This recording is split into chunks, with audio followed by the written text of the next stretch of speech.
What's going on, guys? Puck Daddy back with another one. Today I wanted to kind of get into, how I got into collecting, my love for the sport of hockey, and give you guys some insight on who I am. I was born in Toronto.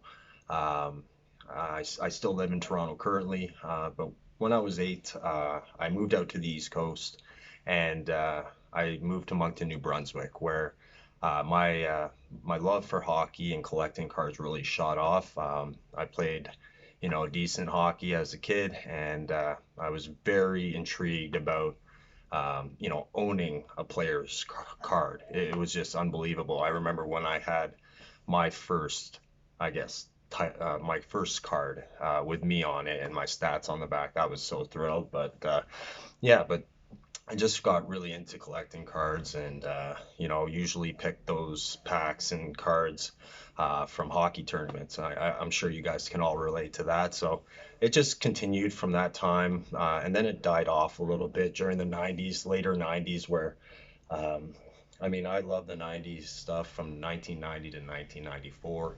Um, Anything after that, kind of got a little bit out of my interest. So I stopped collecting for a bit, and then years went on. I went to SMU in Halifax, St. Mary's University. Didn't finish because I had too much fun, and then I moved back to Toronto. So I started, met a lot of people. Met my current girlfriend and mother of my child here, and I began the dad life. So that's through my 23 to about 30. I'm 38 now, so it's been dad life.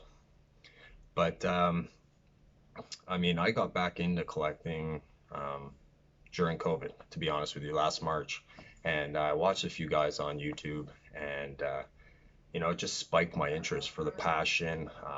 They constantly say, collecting cards is it kind of brings the joy out in collecting and for the sport.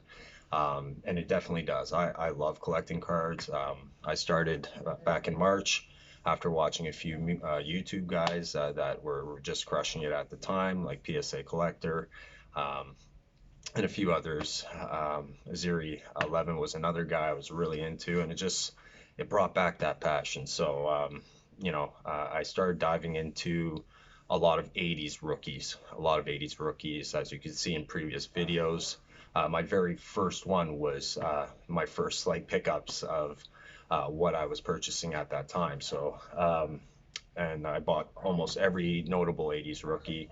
And then I got into focusing on my Mitch Marner and Doug Gilmore and buying 90s slabs. So rookie cards at dirt cheap, $10 for like a Fedorov O-Pee-Chee Premier, Bure Young Guns, like literally $15 at that time.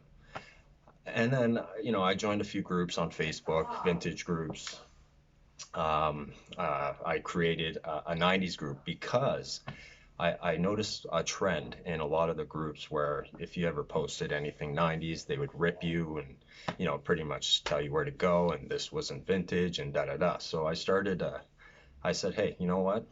I'm going to give these people that really truly enjoy the 90s a safe place to post their stuff and to share their stuff without having any criticism.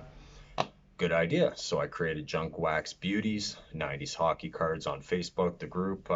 We just currently hit a huge milestone of 2,500 members. I started this in December. So, if you're telling me the 90s didn't catch fire, definitely did. And I bought a lot of the 90s rookies, Bure, Reki. You can include Sakic in there. I definitely opened up that year to my group because it was a big hitter. The 89-90 O-Pee-Chee set with, you got guys like Fleury, you got guys like Sakic, Leach, just to name a few in that set.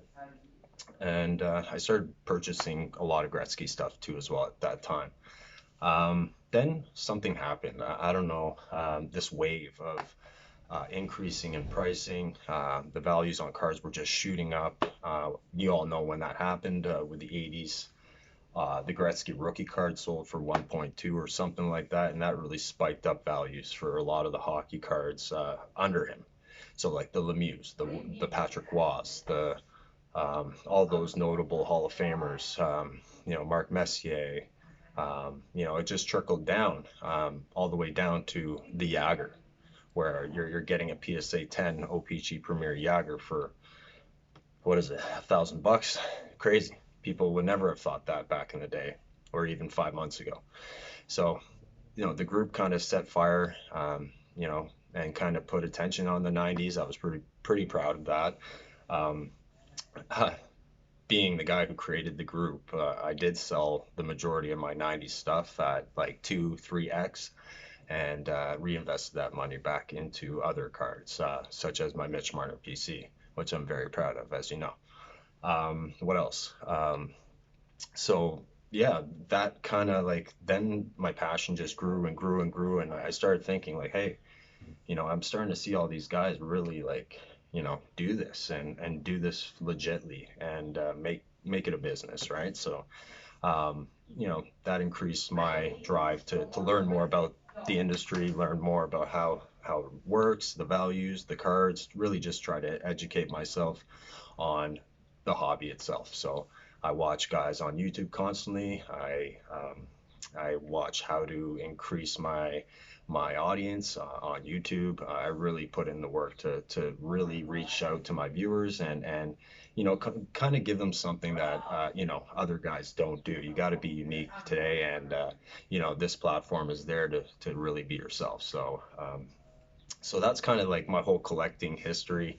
Now I'm really focused on young guns, modern era stuff, either BGS 9.5s or PSA 10s. And I've grown that quite a bit. I bought a lot of raw too as well, like Stamkos raw, Rantanen raw, Makar raw, Hughes raw. Because once the PSA debacle kind of settles down and they make a dent in that backlog they have there. Once thing gets back to reality and prices kind of drop, I will be sending those in because, that's another thing I've learned. I've learned to look at a card and really be able to grade. I mean, I'm no pro at it, but I mean, you learn over looking at so many cards. Um, you learn how to grade a card, right? So I'm looking at those, and I could definitely make some coin. But I mean, for me, the love of the hobby is the chase. You know, kind of learning the players more. You learn more about their stats because you're more in tune with that player because you own that card, right? So you're watching them on, during games. You're watching the highlights on TSN. You're following that player. It's almost like, it's you're following your stocks, but it's more enjoyable because you're following hockey. For me, anyway. I mean, there's guys who do that with basketball, soccer, any type of sport. It's way more enjoyable. Um, so yeah, so right now, my 90s group's almost at about 3,000 members. I did a giveaway, which I gave away a Paul Correa Gem Mint 10 to a lucky winner in my group, all on me. And I did that with pleasure. It was a way to give back to my group and the guys who have supported the group over time, and that's what you got to do. It's give and take, show people that they're appreciated and they'll appreciate you, and that's kind of the mantra, right? Um, Other topics, guys. It's deadline day in the NHL for trades. Some big moves, and as you can see, I'm a diehard Leaf fan. I live in Toronto, and they're going for it, guys. This is the year. This is the year they got to go for it, and there's still time in the deadline. Notable names, guys. We're bringing it back from like I don't even know what to say. This trade's unbelievable. It's Nick Foligno in the blue and white, living the same dream his father did back with that huge run in '93. Um, you know, you got Mike Foligno throwing up his gloves with that unbelievable celly. I remember it like it was yesterday. And now he gets the chance to come to Toronto and really play for a contending team. And he's going to look just nasty. I think he's going to be slotted in with JT and William Nylander. And I think that's going to be a dangerous line. I think he brings a lot to the Leafs, and it's going to be insane. It's going to be very fun. to watch. And another guy, big save Dave Riddick coming to the Toronto Maple Leafs from the Calgary Flames, and I love it, guys. It's to win in the NHL, to win the Stanley Cup, you need depth, and I mean, now they have, Freddie may come, back into the lineup during playoffs. We don't know about that situation. From what I hear, it's looking like a long-term thing, so that's why they went out and grabbed him.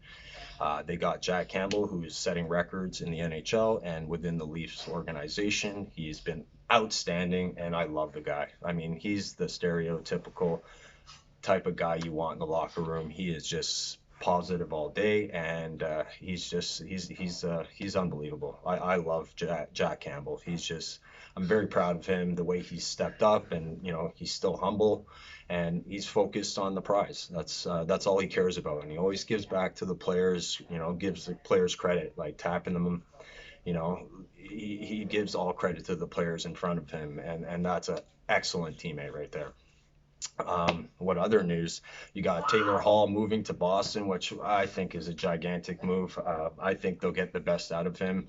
Taylor Hall's a number one draft pick back in the day with Edmonton, and I believe they're just going to get the best out of Hall. I mean, he's played on some shit teams, and it's about time that he gets back to the player he was. Yeah, so big move by Boston. You got the Islanders making moves. You got all the contending teams. You got Colorado picking up Devin Dubnyk now. So you got Colorado Avalanche. You got the Tampa Bay Lightning making moves. You got the Leafs making moves. You got the Vegas Knights in contention to do some damage in the playoffs. And then you got who's that fifth team, guys? Who do you think? Is it Winnipeg? Is it who is it going to be? I don't know. I don't know who that fifth team or the top five teams contending for the Stanley Cup are, but all I care about is about the Leafs, because this is the year they're doing it. And I still think this is the deadline day, and they're not done. You got names being thrown out there, like Scott Lawton, Philadelphia Flyer. I think he'd be a great, great bottom six guy. Who else? You still got, I still think they're going to go out and get a Leaf defenseman. That would be a very good idea, to be honest with you, because look, they say it a lot, when you look at the depth on D. I mean, yeah, you got a lot of young prospects like Sandin and Liljegren, and with all that, but let's say Muzzin goes down, or let's say you're screwed. Muzz goes down, Riley goes down, then what? So Brody goes down, opens up a lot of holes, right? So, I believe they will go out and get a defenseman. I will shit bricks if they pull off an Ekholm, which I don't think they can, but that would be my ideal defenseman. But I think what they will do is go for more of a depth defenseman, maybe let's say a 5'6" guy. But you never know. You got Dubas, he's pulling triggers left, right, and center, and I appreciate Doobie. He's a young mind. He's really taken this organization and made it into a cup contender, and he's top notch. Shout out Dubas. So I mean, yeah, that's kind of what I wanted to talk about, really. I'm enjoying this YouTube connection with my audience. I will be putting out more content. I do have a lot of cards coming in as well. And I really just wanted to thank everybody who watches my videos and has subscribed. I kind of looked at, the numbers, and I'm at 176 subscribers. So the growth has been huge this week, over the last week. My impressions are going good, and you know what, guys, I just want to continue to put more stuff out. If there's anything you guys want to see from me, comment down below. Let me know what your thoughts. Give me some cool ideas. I'd love to see what you guys think, and yeah, I will keep coming back with my recent pickups, thoughts on who to buy, and some more great content, whether it's the hobby stuff, hockey chat, whatever. I'm all about it, guys. So I thank you guys once again for checking it out. YouTube playlist is there for you guys. Take a look, please do. Your support is very much appreciated. I really would like to get to, 200 subscribers, and just continue to grow from there. I like what's going on, and I think it's headed in the right direction. So, guys, once again, thank you. If you haven't checked me out on IG, it's PuckDaddy93, or PD93.cards is where my entire collection is. I'm also on TikTok at PuckDaddy93. Um, and yeah, I'm pretty much anywhere you want to find me. My Facebook group is Junk Wax Beauties, 90s hockey cards. Please check that out. There's lots of great cards, lots of great people, and it's definitely top notch. So, guys, let's go Leafs. We're going in, guys. This is the year. Thanks for watching once again. It's Puck Daddy 93 back with another one. Peace out.